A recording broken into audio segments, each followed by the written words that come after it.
and I need your help to answer it. From Sanda.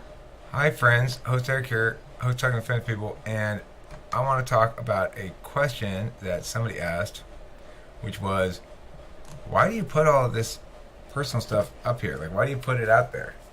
Because there was the fight that Kim and I had earlier, and it was a video put up, and it said, Eric and Kim fight, something like that, and then put in parentheses next to a transparent life. Why do I put it all up there? I mean, it's my autobiography, as Kim said. And it's funny, I never really understood that's what it was until she coined that expression for it. Is Talking to Famous People is my autobiography. It's all about my life. And with a couple of exceptions, I don't really like to talk about finances publicly, but other than that, I don't believe that anything resolves better in darkness. I think that everything resolves better in the light of day. That when we have full scrutiny on everything, that everyone gets to be held accountable because their behavior is public. Give me tweezers. And so it's like with the cops, they didn't want me shouting out a description of what they were doing, basically. Don't tell everybody that we're doing what we're doing because then we'll have to stop. Well, why would you have to stop? If you're proud of what you're doing, why do you care if everybody's seeing you and hearing what it is? They're not proud of it. That's why they shut me up. And the same thing is true of personal fights. Most of our Kim's fights, if it were up to me, we'd live stream them. Because, I mean, the thing is, but most importantly, if it were up to me, we'd watch them afterwards. Because that's where we learn things. It's like, okay, we can post-mortem it. We can be fair and go, all right, Kim, when I said that, that was bullshit. I shouldn't have said that. That was my bad. I'm sorry. And, you know, when you know that you're with somebody who's you know, when you a couple of the team, but they don't always act as teammates. So there are times when our interests conflict, when Kim wants what Kim wants and Eric wants what Eric wants, and they're not the same thing. And in those instances, being a good teammate means being fair and honest. So when it's easy to be a team, then it's easy. You know, Kim and I are having fun together, being a team. We're about to go in. She's going to sponge bathe me, and then we're going to have sexual intercourse. She likes to have sexual intercourse. She prefers to have it with my penis rather than, say, I don't know, my knee. I don't know if that's how it works for you guys or not, but regardless, I'm sure we're going to be a great team while having sexual intercourse. But then maybe later on in the day, I'll say, you know what we should do is blah, blah, blah, blah, and Kim will be like, no, blah, blah, blah, blah, and then maybe we'll start fighting again. So the reason I put it all out here is it's a positive force for change.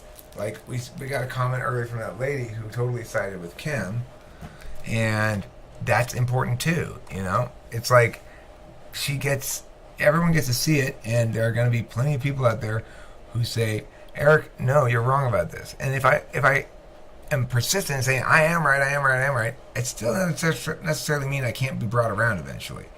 There have been a couple of instances with Kim where I was sure I was absolutely right, and I ended up being wrong. That doesn't happen very often. Normally, I'm uncertain, and then I end up being wrong. Normally, if I'm pretty damn certain, then it's pretty damn certain. That's it, you know. But this comment that I'm talking about, this lady said some stuff that I needed to hear. You know, it's like it helps me. She said, Kim is absolutely right about everything she's saying. It's such a shame. She's just terrible at arguing her points. But then again, would Eric ever date someone as eloquent as himself? I doubt it. So Sanda here is obviously an FE user, and she's possibly an SFJ because she's getting in her jabs like that. This is straight up FE tool function sentence here. But then again, would Eric ever date someone as eloquent as himself? I doubt it. No, I probably wouldn't. I mean, it would be a pool of 0 people. Okay. But then she goes on and on. I will continue. She hit it right on the nail on why ENTPs and sometimes ESTPs often don't get their FE agenda fulfilled. As long as they continue to be babies with their denial tactics, they'll never fix themselves and get the attention they crave. Okay, well, I agree I'm a baby, I agree. I engage in behaviors that are counterproductive to getting my FP agenda fulfilled. I disagree with the fact that I'm engaged in a denial tactic. I'm absolutely not. And then she says they'll never fix themselves and get the attention they crave if they persist in their denial tactic. I'm not broken, so I don't need to fix myself, and I get plenty of attention. I specifically value Kim's attention. It's true, and I want it to be positive. That's true as well. And Now read her next comment. Okay, I will. So I said to her in response, I'm not in denial. I acknowledge when she was right almost every time. And Sanda says, then what is going on during the whole video, but you doing precisely this? Unfortunately, as I said, she's a terrible arguer and she's so vague, but you are full of yourself and condescending to her in practically every video she's in. She's always the problem, or other people are. Basically, it's the whole I'm so awesome, why can't they see it attitude that is a huge turnoff. You can argue whatever you want, but you come across as having a huge but fragile ego, only ready to accept compliments. Not true at all, by the way, but only ready to accept compliments. Not even remotely true. You are a really smart guy, no doubt about that. In fact, apart from Michael Pierce, you're the only one on YouTube who knows anything about MBTI and isn't mistyped. I decided to comment because for a long time I've been thinking it's such a shame your channel isn't taking off as it should and could, and this video touches on one of the two reasons why I think TWFP is still so obscure. Okay, well that's a great feedback, and I greatly appreciate it. And see, here's the thing. You're right about my tone and stuff. And it's something I need to work on. And you're wrong about why am I constantly precisely doing this? Because while I just acknowledged that, it was quick and easy. I don't have to fight to get myself to admit when I'm wrong about something or when you're right about something. So it passes pretty quickly. And you think, Eric never admits when he's wrong because it's not a struggle for me. So I just admit it and then we just move on. So that may mean that this may play into what I'm saying right now, may play into what you're saying next, which is I am full of myself and condescending to her in every video. That's a legitimate criticism, and it's obviously something I'm going to have to deal with and address. She's always the problem. That's not true. I've taken responsibility for many things with Kim. I acknowledge many things when she's right. She's got a good point. I come to her, even if I don't do it immediately, but I often do. But if I don't do it immediately, I'll come to her later and say, I'm sorry about this. You were right. I was blah, blah, blah, blah. This is a regular, almost, daily occurrence. I do make a lot of mistakes. It's not always me. It's not always the other person. Sometimes it's me. I come across as having a huge but fragile ego. Well, yeah, maybe. I'm not only ready to accept compliments, I'm very interested in constructive criticism of this sort. Here is great constructive criticism. Because, why? It's talking to me about how I come across in this video and in general to you as somebody who's not fair. So it conveys to me that obviously there's a population of people for whom tone is what one uses to determine fairness. And I understand that it's used to convey mutual respect and things like that. And that it's important. And something I need to work on. It's obviously, I'm making a video about this now. This is why I put all this shit up there. This is the person who asked that question. This is why. So I can hear shit like this.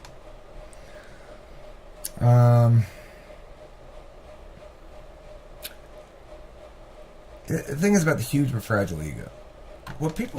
I'm not sure if people in general understand this or agree with this or whatever, but anytime you go after something, if you're going to be like, I'm going to do X, I'm going to do Y, or whatever, it's a leap of faith. I know I might fail. I know I might succeed. But I've got to, in that moment, believe I'm going to succeed. And one of the problems I have is I'm not a planning type, but I'm pretty successful in a lot of endeavors, and I fail in plenty too. But regardless, when I undertake something, I don't get to put my faith in the plan of how I'm going to do it. I have to put my faith in the fact that I'm prepared and capable or talented of accomplishing it. Sometimes this might be unwarranted faith in myself. But regardless, if I'm going to have sufficient passion to do the thing and follow through on it, it's born of faith. In all instances, it's born of faith when you take action, when you take the risk to do something that's interesting and compelling. If it's something that's interesting and compelling, then almost definitionally, it's going to get some pushback because it's unusual in some regard. So, how responsive am I to pushback? It depends on the kind of pushback. If I get pushback like, I can see you're fully committed to this idea, Eric, and I want to talk to you about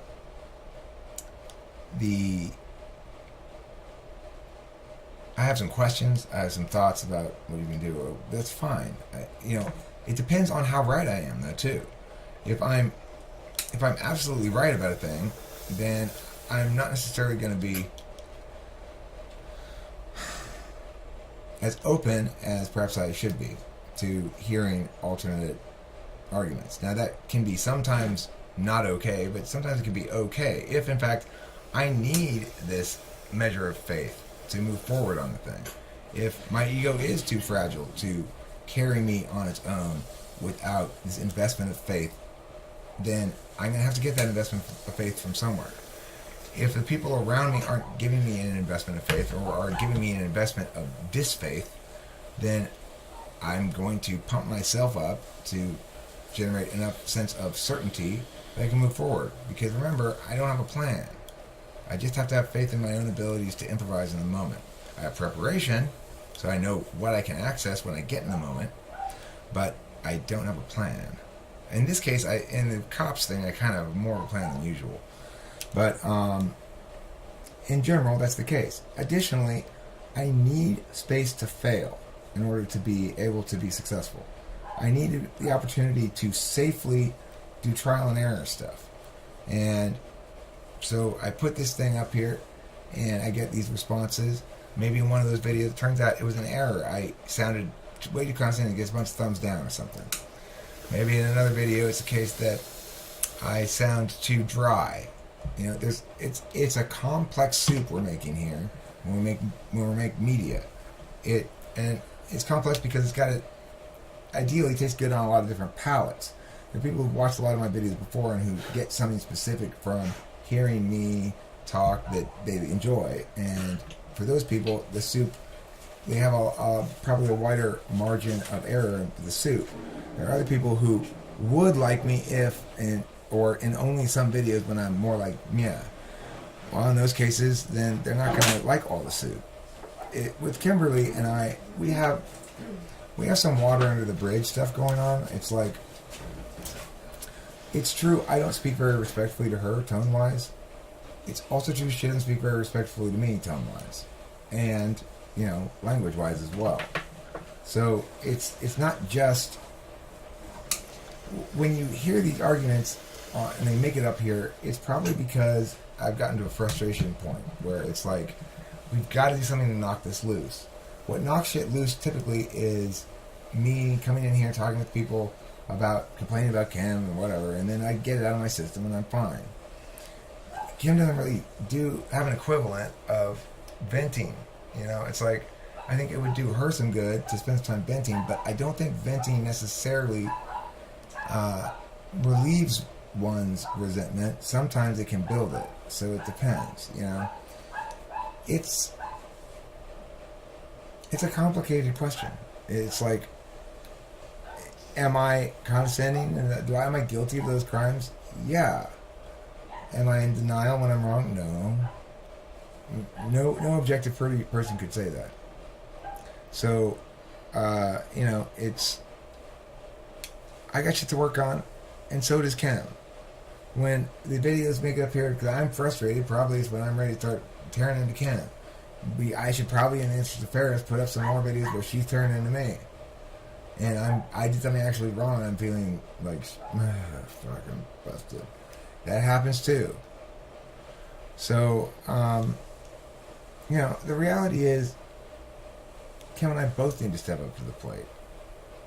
And I'd like to think we're both making an effort to be fair with each other and figure this shit out as easy as possible. it's not like we're going anywhere. This relationship's forever. So it's either a matter of, are we going to have a happy, good relationship forever by figuring this out one way or the other, or are we not?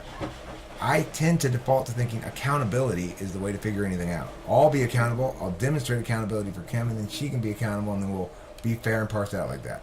But that's not the only way to resolve problems. There are other ways to resolve problems. One of them is, proactive kindness. Kim tries to do that a lot. Instead of telling me she's sorry, she'll show me she's sorry by making me food and stuff like that. And, just because my preferred modality is words doesn't mean I shouldn't value her communication effort, even though it's not in my preferred modality. It's another thing I have to work on. I have to remember that her I'm sorry is just as valuable as my I'm sorry. Most people would probably think it's more valuable because it's actually concrete, whereas mine's just words. So that's another thing I gotta think about. But it doesn't change the fact that Kim has some things to think about too. And that's where we always come into the biggest conflict. When it's about me and there's some legitimacy to it, I'm usually pretty responsive. But when I need to talk to her about something, it's a little bit more dicey. So, regardless, when either of us want to talk to the other one about something, it gets pretty dicey. Neither of us like being criticized by the other, and primarily it's because I think we criticize each other in our tool functions. So, Kim will criticize me on my FE, and I'll criticize her on her TI, and neither of us like being criticized on our third slot function. Earlier today, when Kim walked out, she was really mad at me, and she said, "Eric, you think I'm an idiot." Of course, that's having me criticized on TI with an ISFJ. They come to that conclusion, even though it's not true. I don't think she's an idiot. If I thought she were an idiot, we would never fight. I'd just be like, "That's okay, sweetie. You just sit there and look pretty."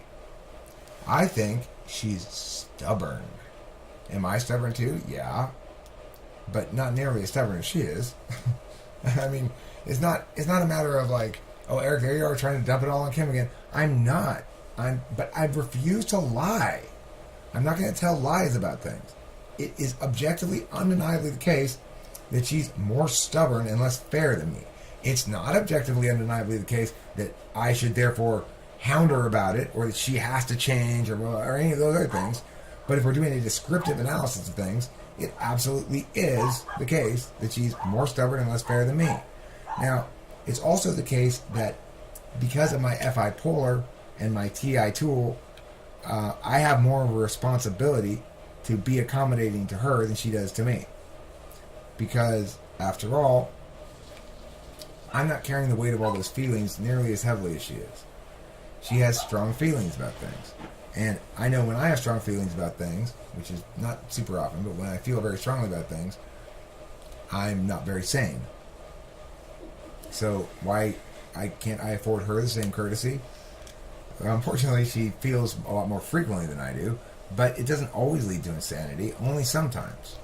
So I've got to respect the fact that because each of us is the type of person we are, and we have our own priorities and values and stuff, and I have the ability and habits of abstracting out and away from attachment to emotionally heavy things like resentment or whatever, that it's my burden to accomplish that, and I should be looking towards a happy relationship, not a happy relationship the way I want it, which is a different thing. It's like, yeah, I want us to get happy by you agreeing to my correctness because of my TI reasoning I'm presenting to you. Then you don't really want to be hurt to be happy, or you to be happy. You really want to be right. So that's something I got to watch out for. And it's definitely the case that sometimes when I say or think I'm trying to help us, that I'm really just want to be right. Some of the time. And some of the time not so much. And it's hard to determine whether that's the case based purely on my emotional state. My emotional state is not a very good indicator of my intentionality. So just because I'm mad doesn't mean I'm ill-intentioned. And just because I'm happy doesn't mean I'm well-intentioned. And so that's an area where Kim's information gathering and processing modality of FE is going to cause some missteps. Because she'll think, this emotion correlates with this intentionality, and therefore I negate X. But X is unrelated to my emotion at all, or intentionality sometimes. And even if I am fucking hating somebody and wishing I could do something to do ill to them, that's as likely a time as any in which I'm probably going to be extra, decent, because I'm always looking ahead in the argumentation. Well, I'll set this down here so I can refer to it later. So if you're looking to predict me based on my emotional state or intentionality, it's going to lead you astray a lot of times until you get the hang of it, maybe. She may eventually, because she's got good excellent at feed. Kim, me yammered forever. You have anything to say about all this? This is a good video. Oh, thank you, Kim. I appreciate it. Kim thinks it's a good video. And I appreciate her comments. Thank you. Thank you, indeed. Whatever your name was. Let's see, it was Sanda. Sanda Maka. Santa Maka. It sounds like a Southern California city name near San Diego or something. Oh no, we're not going to San Diego. We're going to Santa Maka. It's like right next door to it. There's a nice courtyard by Marriott. I like there. her comments. Tell her to come into the raw room. She likes your comments. Come into the raw room. I'm going to put, you know what I'm going to do? I'm going to not only give you a thumbs up, I'm going to put a heart on it. That heart's from Pam. Send her the raw room link. Sure, she knows what it is. She's an introvert, obviously, so. Well, she can come say hi to me for a little while. I want her to. I'm just saying, don't be surprised if she sits around and wrings her hand about what terrible things might happen if she were to come into the room. Nothing. I know nothing, but I bet you she's an ISFJ like you. I don't know. You tell us, please, Sanda, if you're an ISFJ. Anything else we gotta say? Don't forget to eat plenty of cheese. Right, that's right. Thank you for reminding me to remember to remind them to not forget to eat plenty of cheese.